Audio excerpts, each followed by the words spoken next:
Makasaha kita kung mosupak tag balaod, balaod sa yuta, balaod sa Ginoo.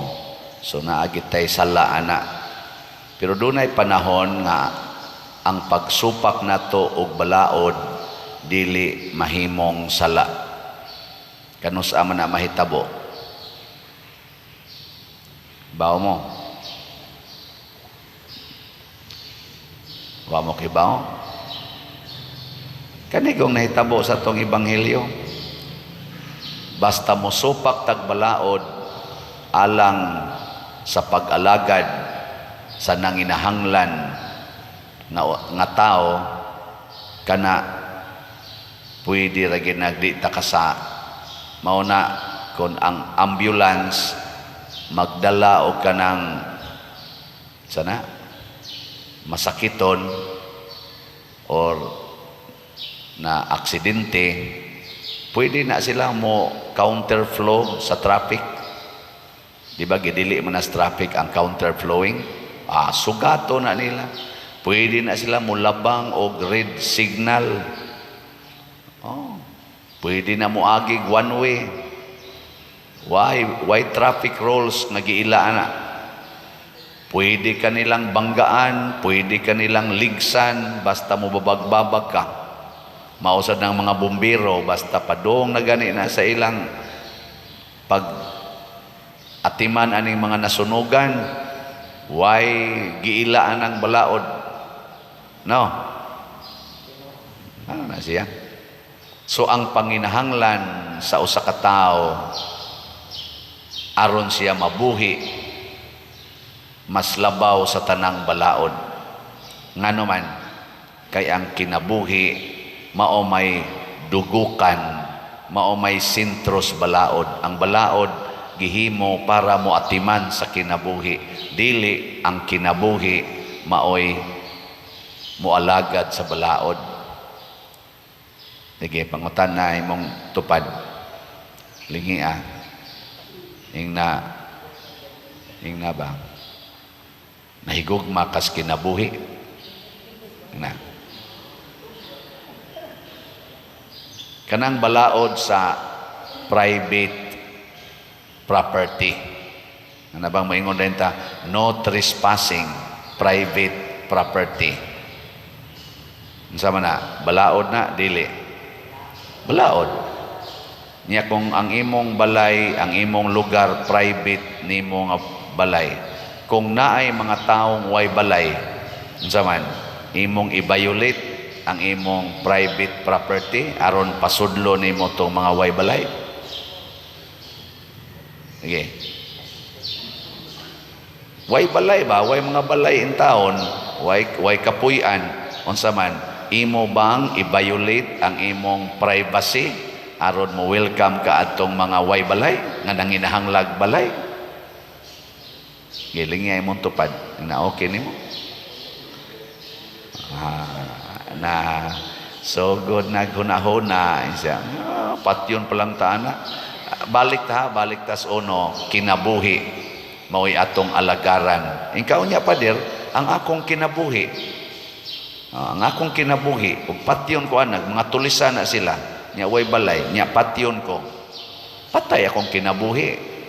Nya karon between sa kinabuhi nga maayong pagkabutang o sa kinabuhi nga bati pagkabutang, kinsa may alagaran? Hoy. Kinsay alagaran? Ang kinabuhi ba nga maayong pagkabutang or kinsay mo alagad? Ang kinabuhi nga maayong pagkabutang o kaning kinabuhi nga nagkalisod-lisod? Ang kinabuhi nga maayong pagkabutang, nga ikaw may pagkabutang des imong balay. Ang katong niduol sa imong private property nagkalisod-lisod man to, naara man to maghigda sa kilid-kilid, imo gid nang alagaran. Mo na niingon si Kristo, unsay inyong gibuhat sa labing ubos, unsa man mao na inyong gibuhat nako. Nya napagid sa isogo, kung gusto kang mahimong labing taas sa tanan, kinahanglang mo alagad ka sa labing ubos. Ang pinangga sa Ginoo mga igsoon kana gyung mapaubsanon og naas labing ubos nga kahimtang. Timan gina ha. Lingay mong tupad ing na pinangga ka kas Ginoo. Pinangga ka. Ay, kusog ra ba kita yung love jud ko ni Lord kay nakadaog jud ko loto. Love jud ko ni Lord kay na-promote jud ko sa trabaho. Love jud ko ni Lord kay nawagtang ng akong cancer. Love jud ko ni Lord kay nakapasab jud ko sa board exam. Love jud ni Lord akong anak kay natapnat sir gid siya. Oh, yang gihigugmas Ginoo karing labing ubos. Kung kanang imong anak nga natapnat sir unya mapahitas o na kay na gilab na ni Satan.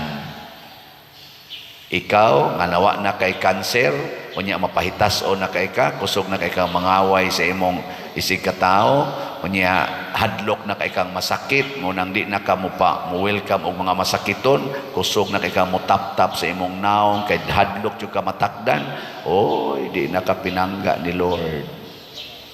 Di na gani ka mo tipon sa mga taong mga masakiton, di na gani ka mo dool sa pundok sa mga tao kay hadlok jud kang matakdan, magsige na kagdaan ang sa tawagan na kanang holy di man na holy water kanang sana alcohol kay di jud kada nimo hikap ana dayon kada hikap ana dayon.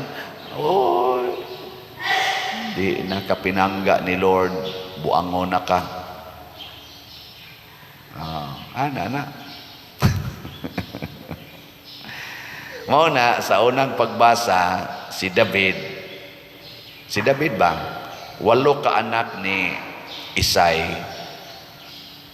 Ikawalo si David kamanghuran.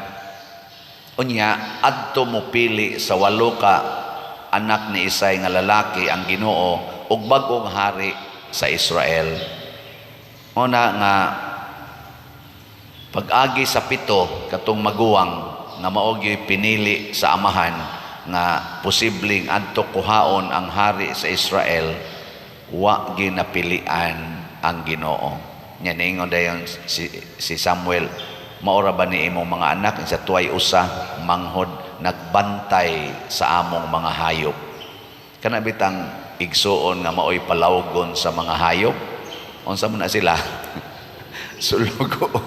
Dinaog-daog na mo'y mo kumpay skanding, mo'y mo laog sa baboy, yang uban dito nagskwela, ang uban dito nangaon niya siya dito adto ra gyud manilhig adto maon ay trabahong David. Ang iyang mga igsuon ni tambong sa kumbira nga espesyal nga kumbira nga gihimong Samuel, si David tuwa sa giingnan to sa amahan, dito ka ay pag-apil din sa kuan man ka patambungon man ka bantay ito mga hayop dito maunsaw niya to. Wa kay labot bata pa ka manghod ra ka di pa ka angayan nga motambong ani dito ka pagbantay dito ato man lang sa David ana mao to nga niingon dayong Ginoo di ko magtan-aw naong tan-aw nako ang kasing-kasing pero si David all of the above ang kasing-kasing nindot ang iya sang naong puwa-puwa nindot pagyug mata unya gwapo pagyod kaning nagwali sa inyong tan-aw now naong ani pilion kas Ginoo ang naong ani oy sus di ni pilios Ginoong naong nga mo na naningkamot na lang ko sa akong kasing-kasing kutob sa mahimo o nang gipili-pili sa tingin ko sa Ginoong mahimo kong pare tungod tingay sa akong kasing-kasing o na nga di man gini attractive akong naong iyong Ginoo imo alang attractive imong kasing-kasing higugmaa ang mga kabos higugmaa ang simbahan ug pag-alagad gyud sa tanan mao na karon nang himo tag balay pero ako wa jud ko maghimog akong balay usay padungog-dungogon ko sa akong maguwang then siya ikaw ba sige kag panghimo ana mga balay napay mga staff nimo diha tag milyon-milyon na ilang mga balay nya ang atong balay tan-awa ko nun ingon dayon ko oy ilubong ratas yuta may nalanggan ini do na tay gipuy ang balay nako gihuna-huna ako no ninyo be kadtong balay na tos una nga nagsigig irog-irog inana perti in taong gabuka ikumparar ani karon nga atong balay nga gipuy-an hay may nindot insya layo ra gyud kay tugbiya nakaon araman din na nganong magsigi pa mamukunahuna ana nako inyo man sa ding balay nga ako mga igsuon na man sa sila mga balay ako man sang gihimuag balay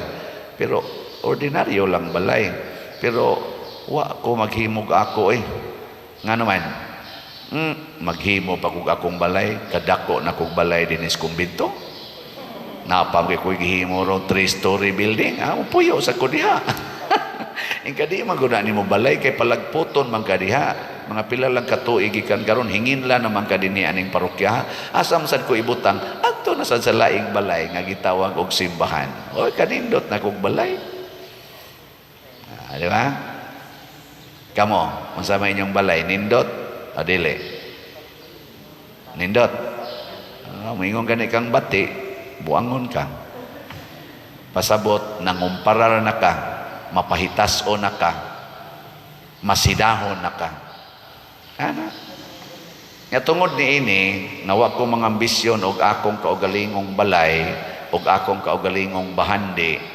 mao na nga sige kog baligyag slots og ang kaning ato mga slots mipanindot ni sa simbahan dili lang din sa atong parokya kung dili sa ubang mga parokya ni panindot ning ato mga slots so pakpakan nato ang mga slotters salamat kay ninyo di lang ko mo update o sa karon kay atong tingbon ugma mo panindot niyo muhatag pagid ni katagbawan sa mga gigutom tungod anang sige natong panghatag og mga bugas dili tingali sa tanang higayon pero naagyoy malipay sa matag higayon nga manghatag na ta at least 4 times a year manghatag tas mga kabos nga pamilya pero kini nga to mga suking paminawan din magsigilag balik-balik naasad sila once a month ngunang akong point ba hinaot unta nga ang Ginoo malipay magtan-aw sa atong kasing-kasing dili ta magsigigtuman anang balaod kana bang mga proper laws kana bang gamito na to ang balaod aron protektahan ang atong kaugalingon kung dili gamito na to ang balaod aron higugmaon o protektahan ang atong isig katao mo bitan nang moingon jud ko kamong magparking anang karsada public na karsada barangay road or national road or provincial road inyo ng parkingan mga buangon mo wa ninyo protektahi ang kinabuhi sa inyong isig katao ang inyo ragyong kinabuhi ug ang inyong kahayahay mo inyong gihuna-huna tungod lang kay duol na sa imong balay tungod lang kay yuta na nimos una nya imong gidonate para kay imong karsada do na kay right pagparking diha di ba kamong naghimog mga tindahan nga naa gyud kilid sa karsada ang inyo pag yung atop-atop sa tindahan hinig-ukab mo sud nga ris karsada mga buangon mo maninda mo aron mo mabuhi unya marisgo ang namalit ninyo maigo sa mga nagdag motor maligsan pila naman kabuok insidente nga namalit in taon ang bata pagdaga niyag balik ngadto sa ila naligsan nya kulatahon ra ba ninyo ang nakaligis kay nagdanghag kanay kulatahang naninda nganong naana naninda diha sa kilid sa karsada nya matraffic pag yun labi nagdaghang mamalit nya anha pagid i-parking ang mga sakyan ng dagko inig-deliver sa mga kanang naang kunuhay ilang paliton nga mga stocks anha pagid i-parking atubangas tindahan porti na lang gamayas na hibiling dan di man ang ilad ang pagpanginabuhi pero maamong sa dang laing kinabuhi wa na sa naayo lingi ay mong tupad ing na wa ka manindas kilid dan ing na huna-huna ba imong silingan kamusang nangural sakto man ang pagpangural sa balay kay protection man na sad sa imong kinabuhi pero ang imong kural nakawagtang nas agianan sa imong silingan nga inig abot nas mga kanang mga emergency di na in taon sila kadali-dali o ikyas sa emergency kay naalihan sa imong koral. Guba na lang sa kanang koral ni mo no? Di naman mo sanong. Kung ang inyong koral nakaproteksyon ninyo nga di na mo sudlon sa tubig iniguan, pero ang inyong silingan nga pobre mao intaw naganto sa tubig nga musud unta moagi unta nang inyong nataran nya adto na noon mo muli lunop sa ilang balay nga tagahawak tagatuhod ng tubig didto. Gupaan na lang sa ng koral ninyo or buslote paagiig imburnal sa ilawom aron dunay kaagian ng tubig. Ayaw sad itugot nga ang imong silingan kada uwan sige lang tawag antos ligo anang swimming pool nga wa tuyua. Mga tug ra ba dayon mo og kanina akong iwali. Ay mo tugtog diha. Gimoy ayo. Una-una. Bita na dinining kamot kita nga ang ato mga silingan ato gyung maatiman. Muna doon natin agianan nga dako-dako atong gipanghimo hangyo ta ato mga silingan gipanghangyo nato. Anang pasalamat sa ko sa atong kapitan dinhi si Cap Victor Comendador kay supportive kay siya sige pader ato ning lihokon nga maayong-ayon ning atong drainage og mga agianan. Nako support sa ko nimo Cap, support sa ko ani. Sige suroy na mo diri among tagaan og hopefully mo na hangyo sa ko dinis ato mga kasilinganan magmanggihatagon ta para sa kaayuhan sa publiko. Hangyo si Mayor Aljo nga kung mahimo gani unta pader makahimo ta diha og kanang kuan gyud lapad-lapad nga karsada nga mosud gyud sa interior diha sa inyong lugar aron naay mga emergency makasud ang bumbiro ana. Nako sige kuan ganing mayor atong suwayan na suroy-suroy mi ngadto na man dinhi lugar nga 3 meters ra gyud distansya at bang namang balay nako hain ka aning balaya atong gubon. Ingot sa ayaw sa paderoy kana lang 3 meters pa din nako nya dito 5 meters nya abot ini 3 meters nya karing unahan di kalusot niya bumbiro sunog ri tanan kamo ra diay masib ana sa amo pa ng pamalandungan. Nako ikaw na anak ka bahala ka diya patyon ka na sa mga tao bahala ka diya pasabot ba mag-isig tagtanaw unsay akong ikatabang aron manindot ang among katilingban aron ang matag usa makapahimos sa gitawag natog seguridad sa kinabuhi. Kay ang kinabuhi usara man ang akong kinabuhi ug ang inyong kinabuhi parihara man kung ako ray secured niya kamo na miligro hasta sad ako mamiligro nga di kasud og langit. Muni kanito mga barangay officials, mga government officials nga siguroon lang ilang kinabuhi pinaaging corruption unya nagilaid sa kalisod ang atong mga constituents na miligro na sa nang inyong kinabuhi sa impyerno. Kami sang mga pari, mga obispo nga naniguro lang nga madato mi pero ang amo diha gani mga staff sa simbahan hastang mga parokyano nagilaid sa kalisod kasab-an pagyud og dili mosimba i-close pagyud ang kapilya kundi manimba namiligro na sa mianang di kasud og langit. Di ba? Ako okay ra nako wa ko'y kaon dinhi basta makakaon lang ning akong staff. Usahay ra ba libakon ra ba sa kog unayan nila. Pero sige lang, okay ra gyud kay na. Bitaw. Halag magkaon kog luy-ag asin. Kay mo man ay kinaon na kusona basta sila secured lang naman kay panahon nga na i-offer din makakita ko lami itong gi-offer da ini kadto na kus lamisa wa na diya putos na last offer mo ina kay gipistahan na di man ko masuko ngayon naman ko at least nalipay sila say makapangutana ko unsay lami atong biko nga gihatod diri kadtong chocolate nga gi-offer unsa kay lami ato tanaw na ko diya mga kuan na malang mga kanana malang mga tak sa chocolate na hibilin ba mga abog-abog na lang. Ako taong anaon usahay. Lami man di ay. Pero di man ko masuko ana kay ingon man ko ibutang kay nas lamisa public na nato. Pero pag huna-huna sad mo sa uban. So ngato sang mga cook in town, ila in taong pamuston ana ang plato-plato niya butangag ngan. Basta na ana gani mga kanang ingon ana ba. Ila din ang putos-putoson niya butangag ngan. Kay naman sa giuban nga digyon mo tahod ba nga. Digyon mo huna-huna nga napaday koy mga kauban. Pero normal ra na siya. Sige lang, di alam mo. Natag-usa nato mo huna-huna ana. Ug mauna ang gikinahanglan sa Ginoo. Mauna ang balaod nga gipangita sa Ginoo. Ang balaod gamiton para sa tao, dili ang tao gamiton para sa balaod.